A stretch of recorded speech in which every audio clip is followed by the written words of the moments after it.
I would like to ask you one last question before we take the questions from the audience who joined us. I want to ask you if you do anything specific as a practice, not necessarily a religious practice, but a spiritual practice to put Well, Buddha yes, I nature. try to, sure. You know, I tried to do this, you know, Jay Rinpoche wrote this thing, Denzok, Rimni Denzok or something. I forgot now that I'm forgetting the title. That's at my age, you know. But, you know, where you practice Kerim and Zogrim together in a session.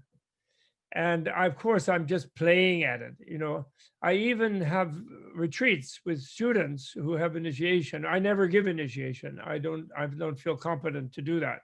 And I'm not anybody's guru, but I'm a Kalyana Mitra, you know, I'm not actually officially a Geshe. In Bhutan, people very generously call me Geshe-la, they do. But actually, I'm not a Geshe. I didn't actually get the Deshe degree at all. So I don't claim that. But I am, on the other hand, the meaning of Geshe, that is Kalyana Mitra. I feel I am a spiritual friend of people.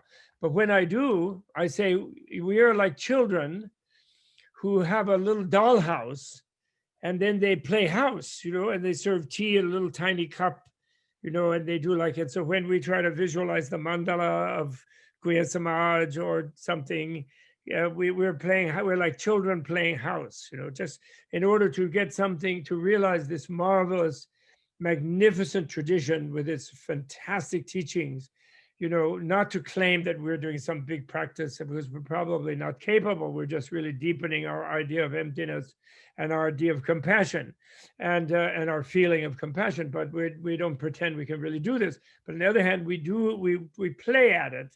So I sort of play at that in some time like that. You know, I recite sadhana, which too much often is just katan instead of kandan. I just reread it, you know. And I try to do Kyabche Lingrim Rinpoche, who was my second greatest teacher. He insisted that I should always do it in Tibetan. Even if I translated anything, I should still recite it myself in Tibetan. He insisted. He was very firm about it.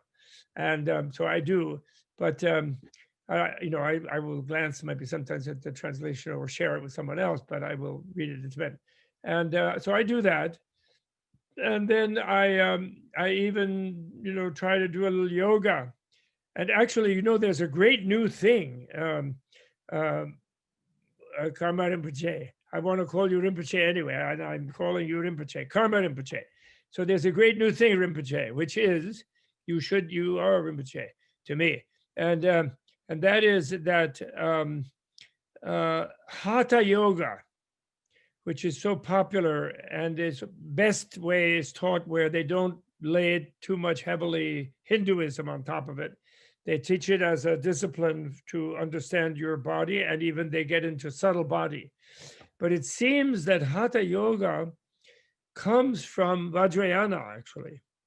And in between, in the early second millennium, Common Era millennium, they kind of changed Vajrasattva to Shiva a little bit. You know, Sanderson, you must have known Sanderson well since you were at Oxford. I met him only once, but I never debated him. I let him have his theory, fine, no problem. I refused to do that. But, you know, he thinks it all came from Shiva, but it turns out it may be the other way around, but it doesn't matter because at the high level, it doesn't matter.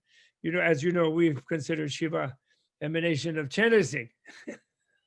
So they don't yet have, they think Vishnu can be Buddha, but they didn't have an idea of Shiva like that. But Shiva's just a yogi, you know, he's a hippie. Shiva's the hippie god, you know, from before the avant la lettre, you know. So anyway, I'm just saying that those yogis are kind of doing some aspects of Trukor, you know, for Dzogchen Trukor. And they really are doing that. And they don't necessarily have the idea about the openness of self. They, a little bit from Vedanta they do, but you know, some of them don't. So I think it's a very fruitful interconnection to do in a responsible, careful way. And I try to do something like Dumo, you know, like some kind of yogas and thinking about this chakra and that chakra. So I try, but I consider it play. I don't consider I'm competent to really do it. And of course, I haven't had a result other than a little flash of a feeling about clear light must be there, and this Nang Che Topsum, Nang Che Ner Topsum. I have a strong sense that's there, like Book of the Dead thing, and also Dzogrim. That's all in Dzogrim as well, as you know.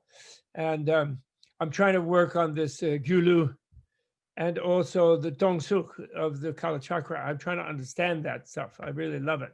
And Dzogchen and Chagchen, all of that too as well.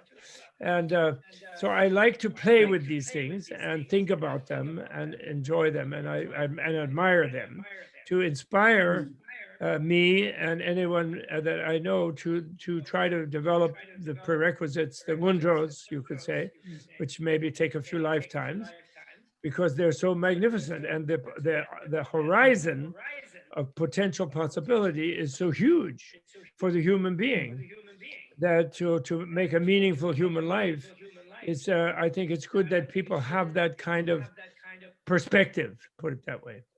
So I try to do that, yes. And I get terribly busy and I forget the time. And nowadays, by the way, I'm almost 80 years old now. Next year I'll be 80.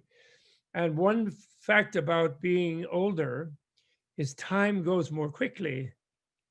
And you get up in the morning and you try to do one thing and suddenly it's nighttime. There's no sense of time. It's incredible.